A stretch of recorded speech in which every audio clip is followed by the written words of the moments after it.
As Jews, we need to do better. We need to do better. Anti Semitism, Jew hatred, whatever you want to call it, it is on the rise. We all know that. Now, it's always been around. We all know that it's always been around. But now we're in a time where you have Kanye West, artists like that, very popular artists that everybody loves, uh, basically spewing anti Semitic hatred and praising Hitler. Can you imagine? That's like in the year 2000 if Britney Spears started saying Hail Hitler, like, or Eminem or something like that. But this is what is coming down to. And I think the problem is not so much other groups hating us, but our own kind hating on themselves, hating Jewish people. Anti Semitism within itself, and that's how powerful anti Semitism is. I've never really seen another group act this way. I can't think of another group that has so many self haters like the Jewish people do. And that's the problem. That is the real problem when we're talking anti Semitism or Jew hatred. So I'm going to give you guys an example. There are many, many examples I've witnessed, but most recently I witnessed an example by watching the movie You People. You People was written by Jonah Hill and Kenya Barris. Jonah Hill is Jewish and Kenya Barris is an African American person. So in the movie, you have Jonah Hill, who plays a Jewish character, and he is anything but enthused. You know, he openly hates being Jewish. Like, you can just tell by his behavior, his actions, everything. Now, one example of that. So he also spends time embracing other people's religious and ethnic identities, but he puts his own down. Now, one thing that happened was he gives his fiance his grandmother's Holocaust ring. And, she wants to know the history and the significance and the meaning behind it. She's so into it. And he's just like, yeah, it's my grandma's Holocaust ring or whatever. And he's like dismissing and he doesn't care and he's insinuating that it's not important. And then he goes on joking about how she got the ring, right? Very, very distasteful. But his fiance, on the other hand, she doesn't do that. She doesn't talk down about her people, and Jonah Hill is, his character's acting like it's just a whole chore being a Jew. And he just, it's sad because not only does he's a self-hating Jewish person, he's a self-hating person. He mentions to his grandmother that when he's dead, he doesn't care if they sprinkles ashes in a urinal. He calls his mom an idiot, but you don't have his fiance acting like that at all, or Eddie Murphy's character for that regard, in that matter. He acts very prideful of who he is and where his people come from and his religious identity and all that. Another thing Jonah Hill does is, yeah, I get it. He tries to impress his father-in-law to be, but he praises Louis Farrakhan. Okay? Again, he spends so much time putting down, and we all know Louis Farrakhan and what he said about the Jewish people, but I guess that's not the point, right? That's not the point. Let's not talk about who Louis Farrakhan is. But the point is that he goes on embracing other groups, people's icons and religious leaders, but he spends so much putting his own down, right? Now, okay, fine. You want to say that this is just a movie? But again, this was written by a Jewish person, an African American person, yet the Jewish person is the one putting himself down. And that's it. You don't see that going on with any other group of people in the film. Where there's smoke, there's fire. Fine, you want to say this is just a movie and you're taking this whatever out of context. But you know what? Where there's smoke, there's fire. In real life, Jonah Hill's name is Jonah Hill Feldstein, right? Feldstein sounds very Jewish. And of course, him going by Jonah Hill is fine. I mean, so many celebrities do that, right? Like Charlie Sheen, that's not his real name. But Jonah Hill's going out of his way to drop the Feldstein out of Jonah Hill. He just wants it to legally be Jonah Hill. But who cares, right? Like everybody knows you as Jonah Hill already. Even if you drop the Feldstein, it'll still be on your Wikipedia page. But that's how much he hates his Jewish identity. At least that's how he's portraying it, right? If he's going to defend that and say, well, that's not true. But again, it's like, how do you want other people to see it? It's like saying Kanye West praising Hitler, but he's not racist or prejudiced against anybody. Okay, but how do you want the public to see that? Another example, Ethan Klein from H3 Podcast. Ethan Klein is a Jew. He's a YouTuber. He's a podcast host, and he's actually pretty successful. He went on saying once about Ben Shapiro, who's another, a Jewish person, public figure, but they just happen to have two different political ideologies, okay? So Ethan Klein says that if there's another Holocaust, he hopes that Ben Shapiro is the first one to be gassed. How can you say that about somebody else? Can you imagine like if he said that about a black person and he referenced slavery or something like that? And he would never do that, right? Again, that's an example of him hating his Jewish identity and putting himself down for being a Jew. And you think that's not evidence enough? Okay. Well, he also goes on saying in a rant, I don't know exactly what it was about, but he was ranting. I don't even remember if it was about the Ben Shapiro thing or not. But he's arguing about something, he's saying something, and then he says, quote, suck my small Jewish blank, quote, right?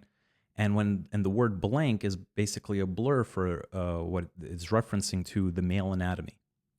And it's like, first of all, Ethan, do me a favor and please speak for yourself. Seems like a personal problem, and leave the majority of us Jews out of this. But you see the lack of respect he has for himself, showing the world, yes, that he's a Jewish person and he's not happy about it. I've never seen other people in other groups, again, talk about their people that way, the way Jewish people talk about themselves. Not all Jews, of course, but a lot. I've spoken to Jews that say, yeah, I'm Jewish, with such shame. And, I get it. I get it because I felt, left out at one point in elementary school. I didn't really like being Jewish because I felt left out. I really did. And I think the reason why people are acting ashamed of being Jewish is because the Jewish group is arguably the most hated people in the world, and they're just tired of being a part of that group. Okay? They want to be outside of that group, looking in. And they, for some reason, believe, because, other non-Jewish people that hate Jews shame Jewish people for being Jewish. And they believe if they show those people like, yeah, you're right about the Jews, and I'm not even happy about being Jewish. Well, what, you think they're going to respect you for that? On the contrary, no, they're not. I've never met so many people, so many Jews that hate Israel. Loving Israel is fine. It's okay.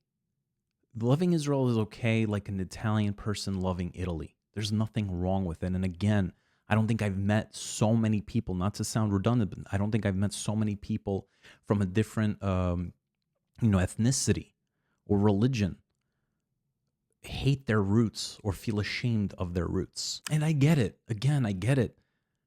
I've had people tell me that Hitler didn't finish the job. It's not easy being a part of that group. Like, who wants to be a part of that group? I get it. But don't you guys see you can never escape being Jewish? Just like an Italian person can't escape being Italian, just like a black person can't escape being a black person, you cannot escape being Jewish. The Nazis didn't let the Jews forget who they are.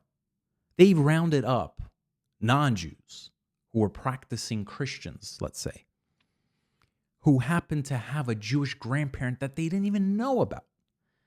And they still sent them to put them on the train, sent them to the camps. Because in the Nazis' opinion, they were still Jews. And you think you can run away from it? You think you can impress the people that hate you by saying that you hate you also? How can they're probably thinking like, how can I love you Jews when you don't love yourselves? How can I respect you Jews when you don't respect yourselves? At one point, Jews thought that by abandoning their identity and their religion or whatever, that they can once and for all end anti-Semitism. But that's wrong. It didn't work out because it's been tried in history. And one major example are the Jews from the 1930s in Germany, because they considered themselves German first. In Passover, we have a tradition by saying next year in Jerusalem. They would say next year in Berlin. Okay? And yeah, we all know how that worked out. It's very important to also look up the Dreyfus Affair and Theodore Herzl. These are names that I'm dropping and events that I'm dropping. Very important to research that. But Theodore Herzl was a person who thought the Jews need to abandon their identity and assimilate to the world, and anti-Semitism will disappear because Jews will disappear. But on the contrary, because of the Dreyfus Affair, he realized that his theory was wrong. So you need to research that. I know it's tough. I know it's scary, but don't be afraid. Stand up for who you are. Be happy for who you are. Embrace who you are. Just like people from other groups do that for themselves. When other people in other groups embrace who they are and stand up for who they are, and they embrace who they are, we Jews, we need to do the same. Don't be afraid of dialogue. I've had people say really nasty things to me. But it's important to have communication, communicate. Now, of course, you can't always do that, right? You have to pick and choose. There are times where the situation's unstable and you got to leave. And that's fine. But, you shouldn't get bent out of shape. I've had people say to me, Hitler didn't finish the job, and they said many, many nasty things. And don't get bent out of shape about it. I'm not saying to be a pushover, but you need to hold your composure. There are people that are purposely taunting the Jews because they want to see a negative reaction, right? Like there was a situation at the mall once I heard or I read where there were a group of kids wearing Nazi uniforms. And these old ladies came up to them and said, "What is wrong with you? People suffered. You think that you're going to get through to them? They're doing that on purpose. They're doing that because they want the old ladies to come up and say that. They get a kick out of the reactions." Okay? Again, if you guys are afraid, then I don't know, learn self-defense. I'm tired of our people feeling that they are the victim. I'm tired of our people complaining that nobody in the world cares about us. And who cares? You don't need anybody else to care about you. You should care about you. We should uplift ourselves. Okay, fine. If our non-Jewish friends want to extend a helping hand, great, we'll take it. But we shouldn't rely on it. We should rely on ourselves. Again, we're arguably the most hated people in the world.